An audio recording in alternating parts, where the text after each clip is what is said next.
नमस्कार, मैं सम्राट। आज हमारे न्यूज़ चैनल में आपका स्वागत है। हमारे न्यूज़ चैनल पर बने रहने के लिए लाइक और सब्सक्राइब कीजिए, क्योंकि हम आपके लिए लेकर आते रहेंगे पल पल की खबर। आशा फर्स्ट लेटर एवं कुलियर का अनिश्चितकालीन हड़ताल स्थगित होने के बाद क्या कुछ कहना है नेतृत्वकर्ताओं का, आइए जानते हैं उन्हीं की जुबानी।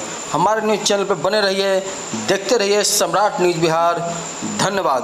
बड़ा विशाल प्रदर्शन हम लोगों ने गर्दनी बाग में किया था और उस गर्दनी बाग में विशाल प्रदर्शन के बाद हमारा एक प्रतिनिधि मंडल जो है वो बिहार सरकार के मुख्यमंत्री के सचिवालय बुलावे पर गया। लंबी वार्ता हुई, लगभग 40 से 45 मिनट तक हम लोग बिहार सरकार के सचिव अपर सचिव से वार्ता किए और उन्होंने इस बात को महसूस किया कि बिहार की आशा को अन्य राज्यों की भांति बहुत कम पैसा मिलता है। जितना मेहनत हमारी आशा बहनें करती हैं उसकी तुलना में उनको बहुत कम पैसा मिलता है। इसलिए मुख्यमंत्री सचिवालय ने ये स्वीकार किया कि उनके पैसे में बढ़ोतरी होनी चाहिए और बिहार मुख्यमंत्री के सचिवालय के अपर सचिव मनोज बाबू ने कहा कि हम एक पत्र बना करके मुख्यमंत्री सचिवालय से हम स्वास्थ्य विभाग को और राज्य स्वास्थ्य समिति को हम भेज रहे हैं। उसके बाद हम लोगों का डेलीगेशन वापस आ गया। उसी धरना के बाद, उसी प्रदर्शन के बाद सरकार संज्ञान ली और हमारी आशा बहनों पर विचार हुआ और उसके बाद स्वास्थ्य समिति ने एक स्टैंडिंग बनाया कि इनके पैसे में बढ़ोतरी किया जाए। उसकी जानकारी हम लोगों को नहीं हो सकी, लेकिन इस संबंध में जो राज्य स्वास्थ्य समिति का आशा संभाग है, उस आशा संभाग ने अपना निर्णय लिया और उस निर्णय की कॉपी राष्ट्र स्वास्थ्य समिति के ईडी को दिया होगा, नहीं दिया होगा, इसकी हम लोगों को जानकारी नहीं है। इधर जब जुलाई महीना से हड़ताल आशा लोगों को शुरू हुआ तो कुछ लोग 12 तारीख से हड़ताल में गए, हम लोग भी 17 तारीख से हड़ताल में गए। कुछ लोगों ने 3 अगस्त को प्रदर्शन किया, हम लोगों ने 10 अगस्त को डाक बंगला को हम लोगों ने घेरा और डाक बंगला घेरने के बाद जो सरकार संज्ञान ली आशा के आंदोलन का, तो उसका नतीजा हुआ कि 12 तारीख को एक समझौता हुआ, एक प्रतिनिधि मंडल गया। लेकिन बिहार राज्य आशा संघ एटक जो लगातार 2007 से लड़ते रहा है, उस संगठन के नेतृत्व को, हमारे राज्य नेतृत्व को उस वार्ता से राजनीतिक साजिश के तहत वंचित कर दिया गया। और यह राजनीतिक साजिश करने में हम समझते हैं कि सरकार के लोग भी दोषी हैं और स्वास्थ्य विभाग के लोग भी दोषी हैं। दोनों लोगों ने मिलकर इस तरह का साजिश रचा जिससे हमारा प्रतिनिधि मंडल 12 तारीख के वार्ता में सम्मिलित नहीं हुआ और 12 तारीख की वार्ता करके कुछ लोगों ने कहा कि 1500 रुपया बढ़ाने की घोषणा बिहार के स्वास्थ्य मंत्री ने कर दिया है। जबकि हम आपको बतलाना चाहते हैं कि ये 1500 रुपया बढ़ाने की घोषणा जो उस दिन की बात हो रही है वो उस दिन की बात नहीं है। ये पत्र आप देख सकते हैं जिसमें पर्याप्त पत्रांक और दिनांक है, जिसका लिखा हुआ है पत्रांक 72/69/2022। ये देख सकते हैं आप, इसमें साफ साफ लिखा हुआ है 72/69/2022 ये लिखा हुआ है। ये 2022 का पत्र है और ये 2022 का पत्र जो है वो हमारे 21 नवंबर के जो विशाल हमारा आंदोलन हुआ, उस आंदोलन को संज्ञान में लेते हुए स्वास्थ्य समिति ने यह निर्णय लिया। लेकिन इसी पत्र का रेफरेंस दे करके और 12 तारीख के बैठक को ये दिखाया जा रहा है और कुछ लोग जश लूटने में लगे हुए हैं कि ये 1500 रुपया तो हमने बिहार के आशा का हमने बढ़वा दिया। हम ये साफ साफ कहना चाहते हैं कि जो ये जश लूटने के चक्कर में पड़े हुए हैं 1500 रुपया का चिट्ठी दिखा करके, या जो सरकार के अधिकारी जश लूटने के चक्कर में है, ये दोनों एक दूसरे को चीट कर रहे हैं। ये सच्चाई है कि यह पत्र हमारे 2021 में जो नवंबर में आंदोलन हुआ उसका 22 में जो आंदोलन, 21 नवंबर 2022 को जो आंदोलन हुआ उसके विहाफ में ये पत्र बना है, लेकिन उसको समाप्त कर दिया गया, दाब दिया गया और कुछ लोग इसी पत्र को लेकर के आज बिहार के आशा को आज बरगलाने का काम कर रहे हैं। हम आपके माध्यम से ये कहना चाहते हैं, बिहार के आशा को यह संदेश देना चाहते हैं कि बिहार के आशा को किसी के राजनीति में के चक्कर में आने की जरूरत नहीं है। किसी को एमएलए का चुनाव लड़ना है, किसी को एमपी का चुनाव लड़ना है, किसी को अपनी पार्टी पॉलिटिकल पार्टी की चिंता है, और वो लोग अपना चेहरा सरकार के सामने, उनका चेहरा चमक जाए, सरकार उनको पहचान ले, स्वास्थ्य मंत्री उनको पहचान ले, स्वास्थ्य मंत्री के पास उनकी पहुंच जाए। इसके लिए इन लोगों ने आशा के आंदोलन का बलिदान बिहार के अंदर चढ़ा दिया। और हम समझते हैं कि ये 1500 रुपया भी जो सरकार बढ़ाने की घोषणा की है, और फिर जब हमारा डेलीगेशन जाता है, बिहार राज्य आशा संघ एटक का डेलीगेशन जाता है, उसमें भी स्वास्थ्य मंत्री ने 500 रुपया बढ़ाने का आश्वासन दिया। तो ये 2000 रुपया जो बढ़ा है, इस 2000 रुपया को बढ़वाने में बिहार राज्य आशा संघ एटक को छोड़कर बाकी बिहार के किसी भी संगठन को ये श्रेय नहीं जाता है। एक क्रांति, मैं बिहार राज्य आशा संघ एटक का प्रदेश कार्यकारी अध्यक्ष हूँ। 3000 रुपया जो मान्यता के लिए जो है आश्वासन मिला है, वो मिलेगा कि नहीं? देखिए, ये तो देना है सरकार को, सरकार को देना है, इसकी अपनी प्रक्रिया है। ये सिर्फ पत्र से 1500 रुपया नहीं मिल जाएगा। सरकार इसको कैबिनेट में लाएगी, कैबिनेट में मंजूरी के बाद इसको वित्त विभाग के पास भेजेगी, वित्त विभाग के मंजूरी के बाद जो है वो सरकार संकल्प लेगी, और संकल्प के बाद वो नोटिफिकेशन में जाएगा, और तब जाकर के ये पैसा मिलेगा। जिससे पिछले दिनों 1000 रुपया जो पारितोषिक मिलता था, जिसको अभी मानदेय में कन्वर्ट किया गया, हम लोग उस समय भी विरोध करते थे इस पारितोषिक का। और हम समझते हैं कि ये जो पारितोषिक शब्द जो आया, ये अभी इस हड़ताल में जिन लोगों ने हड़बड़ी करके हड़ताल तोड़वा दिया, इन्हीं लोगों की गड़बड़ी का देन है कि 2018-19 के हड़ताल में भी हम मानदेय शब्द को घोषित नहीं करा सके, हमको पारितोषिक पर ही संतोष करना पड़ा। तो उस समय भी इन लोगों ने हड़बड़ी किया और मानदेय से हम पारितोषिक पर चले आए, और इस बार भी उन लोगों ने हड़बड़ी किया। क्योंकि मैं आपको बतलाना चाहता हूं कि सरकार इस पर विचार कर रही थी, और जो हम लोगों के संज्ञान में है कि 2 से 3000 रुपया बढ़ाने का विचार सरकार की मंशा थी कि 2 से 3000 रुपया आशा को हम लोग बढ़ाएंगे। हम लोगों की समझदारी थी कि 3000 रुपया बढ़ता है और 1000 रुपया पहले से मिलता है, तो आशा को 4000 रुपया मिलेगा। लेकिन अभी जिन लोगों ने हड़बड़ी करके चिट किया है, उन लोगों ने 1000 रुपया प्रति माह आशा को नुकसान पहुंचा दिया। शायद ये हड़ताल 1 सप्ताह और एक्सटेंड कर दिया होता तो सरकार को मानना पड़ता, और 3000 रुपया इस साल नए में, और 1 साल पहले से ये 4000 रुपया आशा को निश्चित रूप से देना पड़ता। इसलिए हमारा हड़ताल, हमारा आंदोलन जारी रहेगा। पिछले दिनों भी हम लोग लगातार लड़ते रहे हैं, आने वाले दिनों में भी लगातार लड़ते रहेंगे। यदि सरकार वादा करके और मुकरती है तो इस सरकार के खिलाफ हम लोग फिर अक्टूबर महीना में आंदोलन के मैदान में जाएंगे। अभी फिलहाल के लिए जो आंदोलन स्थगित हुआ है, अभी समाप्त नहीं हुआ है, स्थगित हुआ है। और वो भी किनके द्वारा, आपके जो मुख्य अध्यक्षता कर रहे थे, किनके द्वारा जो ये फैसला लिया गया है कि सरकार से जो है आश्वासन मिल गया है और आंदोलन, ये हमारी जो बिहार राज्य आशा संघ एटक की जो राज्य की कमेटी है, हमारे यहाँ कोई एक व्यक्ति मालिक नहीं है। क्या नाम था उनका? कौशलेंद्र कुमार वर्मा।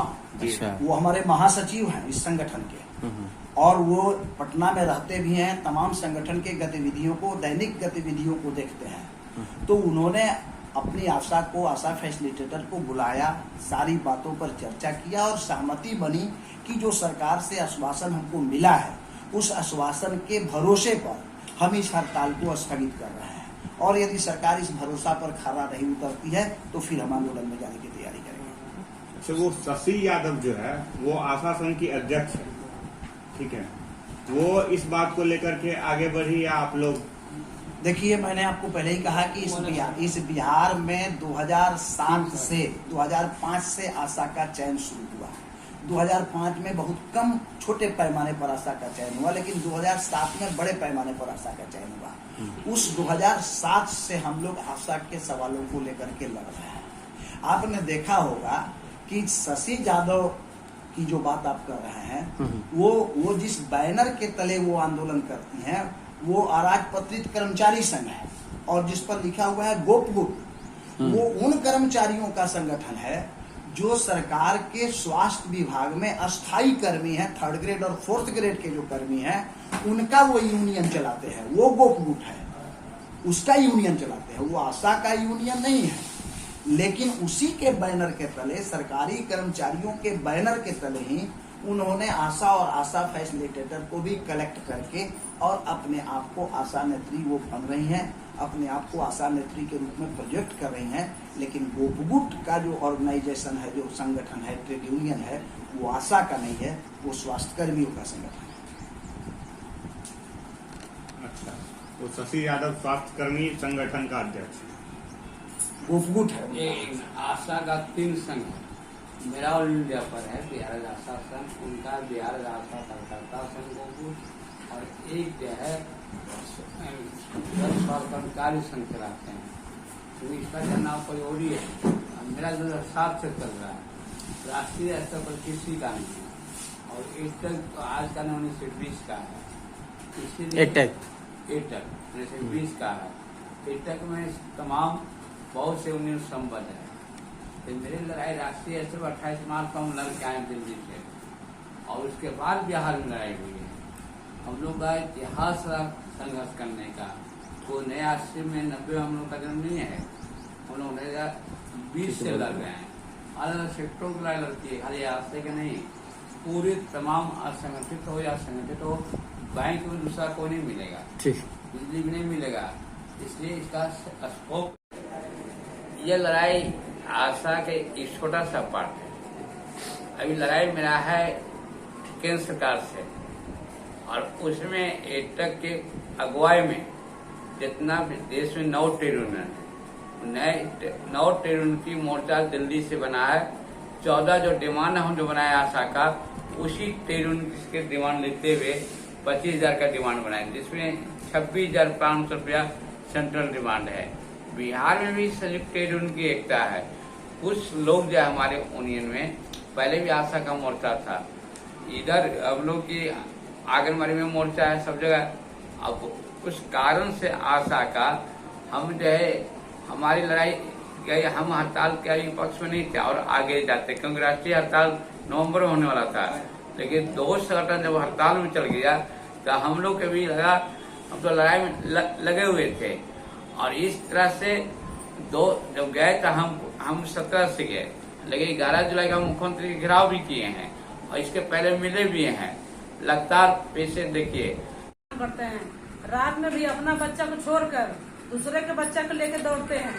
गर्भवती जैसे ही फोन करती है उसको लेकर दौड़ते हैं। लेकिन हम लोग को क्या मिलता है, हमारे पीएचसी में नहीं है व्यवस्था, पेशेंट को रेफर कर दिया गया, तो जो भी हम लोग को 600 रुपये मिलता है वो भी नहीं मिलता है। तो बताइए 2000 में क्या होगा? हमारे पास पेशेंट आएगा तब तो हमारा हुआ, लेकिन जब पेशेंट रेफर कर दिया गया तब तो मेरे पास 1 रुपया भी नहीं आया। तो जो कमीशन हमको मिलता है वो भी कमीशन से हम लोग वंचित रह जाते हैं। इसलिए हम लोग को कम से कम 5,000, 10,000 नहीं तो कम से कम 5,000 जरूर देना चाहिए। कम से कम 5,000, उससे कम नहीं। जब तक हम लोग को कम से कम 5,000 का लेटर नहीं मिलेगा तब तक हम लोग आंदोलन बंद कर नहीं करेंगे, जारी रखेंगे, और पूरे मजबूती से जारी रखेंगे। अपना परिचय दीजिए। मेरा नाम ज्योति कुमारी, फुलवारी की आशा वालों। देखिए, ये सरकार के लिए शर्म की बात है। मैं इसलिए कह रहा हूँ कि सरकार के लिए शर्म की बात है कि पिछले दिनों कोरोना काल में जो हमारी आशा बहनें कोरोना से लड़ी, इसको WHO ने सराहा। और आपने सुना होगा कि WHO ने पूरे देश की आशा को ऑनर दिया और कहा कि भारत में कोरोना से जो मृत्यु होनी चाहिए उसके दर में अन्य देशों की तुलना में कमी रही। इसके लिए जो कॉन्शसनेस का काम किया वो आशा ने किया, यानी कि पूरा श्रेय आशा को जाता है। पूरा श्रेय आशा को जाता है। तो WHO ने सराहा, और सिर्फ सराहा ही नहीं, आपने देखा होगा कि उड़ीसा की एक आशा को, आदिवासी आशा को, वो एटक से जुड़े हुए संगठन की आशा है, उसको WHO ने बजाते बुला करके सम्मानित किया। क्योंकि वो उड़ीसा के पहाड़ी और आदिवासी इलाकों में वो आशा 16-17 दिनों तक अपने घर पर अपने छोटे बच्चे को देखने नहीं आई, और साइकिल चला के, पैदल चल के उसने कोरोना के मरीजों को ट्रीट भी किया, उनको सजेशन भी दिया, और उसके लिए WHO ने उसको सम्मानित किया। तो ये हमारी आशा जो है वो स्वास्थ्य विभाग को इतना सम्मान दिलाई। पिछले दिनों मुजफ्फरपुर में आपने देखा होगा कि हर गर्मी के दिनों में चिमकी बुखार आ जाता था, और उस चिमकी बुखार से सैकड़ों बच्चे अपना जान गंवाते थे। पिछले दिनों जब सेंट्रल टीम आया मेडिकल विभाग का, तो सेंट्रल टीम ने अध्ययन करके और उसने कहा कि इस चिमकी बुखार से लड़ने के लिए एकमात्र उपाय है कि हमारी आशा लोगों को जागरूक करें कि अपने बच्चों को कैसे रखना है, कैसे खिलाना है, कैसे देखभाल करना है। और आपने देखा होगा कि आशा के प्रयास से इस साल के गर्मी के दिनों में चिमकी बुखार की घटना बहुत कम 1, 2, 3 आई अखबारों से जो हम लोग को जानकारी मिली। तो ये स्वास्थ्य विभाग का इतना बड़ा काम कर रहे हैं, आप सरकार का सीना ऊंचा हो रहा है। इस बिहार के अंदर आप देखिएगा कि संस्थागत प्रसव का दर बढ़ गया और जो प्रसव के दौरान जो जच्चा और बच्चा की मृत्यु होती थी उसके दर में कमी हो गई। उसके बाद फिर टीकाकरण का दर हो गया, बढ़ गया, लोगों के अंदर जागरूकता हो गई हेल्थ के प्रति। ये सारा काम जो है वो हमारी आशा बहनों के परिश्रम के बल पर हुआ है और आप उससे इतना परिश्रम करा रहे हैं और उसको पेट भरने के लायक आप नहीं दे रहे हैं, तो इसके लिए तो हास्यास्पद स्थिति सरकार की बन रही है, शोचनीय स्थिति सरकार की बन रही है। और सरकार को निश्चित रूप से सोचना चाहिए कि दूसरे राज्य जो हैं, वहाँ की राज्य सरकारें जो हैं, वहाँ की अपनी आशा को, केरला हो, गोवा हो, पांडिचेरी हो, तेलंगाना हो, मध्य प्रदेश हो, दिल्ली हो, ये ऐसे कुछ राज्य हैं जहाँ की सरकारें अपनी आशा को एक सम्मानजनक, बहुत तो उसको नहीं कहा जा सकता है, लेकिन एक सम्मानजनक मानदेय देती है कि कम से कम वो आशा अपने परिवार का हल्का फुल्का भरण पोषण कर सके।